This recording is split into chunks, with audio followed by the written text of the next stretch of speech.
এই মুহূর্তে দাঁড়িয়ে আছি জলপাইগুড়ি স্টেট ট্রান্সপোর্ট যে বাস স্ট্যান্ড রয়েছে সেখানে। আর আজ যে জায়গায় মন্ত্রিসভায় ঠিক হলো যে মহিলাদের 1 তারিখ থেকে বাসে কোনো ভাড়া লাগবে না, সেই ক্ষেত্রে আমরা কিন্তু এখান থেকে মহিলাদের প্রতিক্রিয়া নিচ্ছি। আপনারা দেখছেন বহু মহিলা কিন্তু দাঁড়িয়ে আছে লাইনে। আমরা শুনে নেব নানান মানুষের প্রতিক্রিয়া যে তারা কি বলছেন। ম্যাডাম, আজকে তো মন্ত্রিসভায় স্থির হলো যে 1 তারিখ থেকে মহিলাদের স্টেট ট্রান্সপোর্টে কোনো ভাড়া লাগবে না, শুধু লোকালেই নয় বাইরেও। কি বলবেন? এটা তো ভালোই হলো, লেডিসদের জন্য খুব উপকার হলো।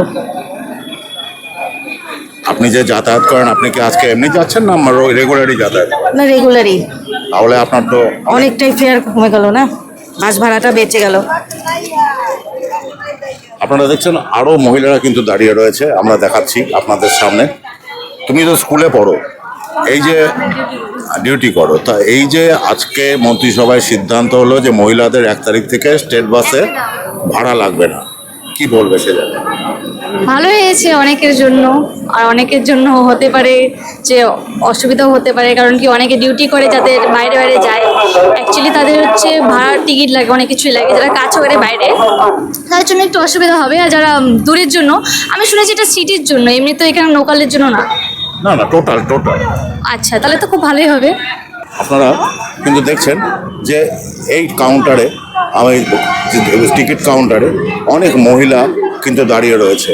আমরা সে জায়গায় দাঁড়িয়ে আমরা প্রতিক্রিয়া নিচ্ছি যে আজকে যে কথা মন্ত্রিসভায় ঘোষিত হলো যে মহিলাদের জন্য স্টেট ট্রান্সপোর্টে কোনো ভাড়া লাগবে না 1 তারিখ থেকে, কি বলছে প্রতিক্রিয়ায় মানুষজন? আপনি তো নিশ্চয়ই শুনেছেন যে আজ 1 তারিখ থেকে মহিলাদের জন্য স্টেট ট্রান্সপোর্টে ভাড়া লাগবে না। মানে कैसा हुआ आपका फीलिंग्स क्या? ऐसे तो कुछ अच्छा है ये। তাহলে আপনারা কিন্তু শুনছেন, আমরা দেখছি ম্যাডাম একটু টিকিট কেটে তো এলেন, টিকিট পান? আর 1 তারিখ থেকে তো টিকিট লাগবেই না, বাস ভাড়া লাগবেই না, কি বলবেন? খুব ভালো, এটা খুব ভালো সুসংবাদ। এটা টিকিট ছাড়াই আমরা এখন কাজে যেতে পারবো। আজকে তো মন্ত্রিসভায় ঘোষণা হলো যে মহিলাদের স্টেট বাসে 1 জুন থেকে ভাড়া লাগবে না, কি বলবেন? এটা তো আমাদের পক্ষে খুবই ভালো একটা ঘোষণা হয়েছে যে আমাদের যারা হচ্ছে বেকার, যারা সরকারি চাকরি করে তাদের হচ্ছে আলাদা ব্যাপার, যারা হচ্ছে বেকার হাউস ওয়াইফ আর কি, তাদের পক্ষে এটা খুবই সুখবর। আমরা এতে খুবই সবাই আনন্দিত। নমস্কার।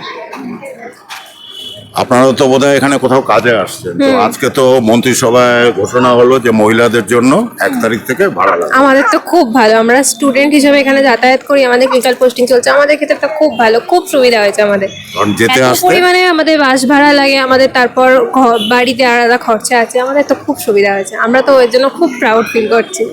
তাহলে আমরা কিন্তু দেখছি এই বাস স্ট্যান্ডে অনেক বাস দাঁড়িয়ে রয়েছে এবং সেই জায়গায় যাত্রীর সংখ্যাও কিন্তু কম নয়, যাত্রীর সংখ্যাও অনেকই রয়েছে। আপনারা দেখছেন যেমন ছেলেদের লাইন রয়েছে তেমন মেয়েদের লাইনও রয়েছে। কিন্তু আজকে মন্ত্রিসভায় যে ঘোষণা হলো যে 1 তারিখ থেকে মহিলাদের জন্য কোনো ভাড়া লাগবে না, সে জায়গায় দাঁড়িয়ে আমরা কিন্তু সেই প্রতিক্রিয়া নিলাম এবং আমরা জানার চেষ্টা করলাম যে কি বলছেন মানুষজন। ম্যাডাম, আপনি কি শিলিগুড়ি রেগুলার যাতায়াত করেন? না, হঠাৎই যান? হ্যাঁ। এই যে মন্ত্রিসভায় ঘোষিত হলো 1 তারিখ থেকে মহিলাদের জন্য কোনো ভাড়া লাগবে না বাসে, কি বলবো? খুবই আনন্দের খবর, খুব হেল্প হবে মহিলাদের, তাই না? আমরা একটু এদিক সেদিক ফ্রিতে ঘুরতেও পারবো, কারণ এটা কিন্তু শুধু মানে লোকালে নয়, বাইরেও আছে। হ্যাঁ আমি শুনেছি বাইরে অব্দি। হ্যাঁ, খুব ভালো খবর, আমরা তো খুবই আনন্দিত। আমার মতো হয়তো আরো অনেক মহিলারা খুব আনন্দিত হবে। আর কি বলবেন আপনি? হ্যাঁ, খুব খুশি আমরা শুনে।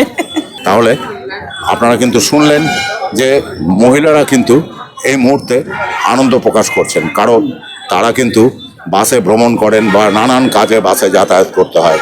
সে জায়গায় দাঁড়িয়ে আমরা যদি দেখাই যে এই যে স্টেট ট্রান্সপোর্ট যেখানে অনেক বাস দাঁড়িয়ে রয়েছে, সেই জায়গায় দাঁড়িয়ে মহিলারা যে লাইন দিয়ে টিকিট কাটছেন, টিকিট হয়তো কাটতে হবে কারণ হয়তো সিট নাম্বারের জন্য টিকিট কাটতে হবে, কিন্তু ভাড়া লাগবে না মহিলাদের।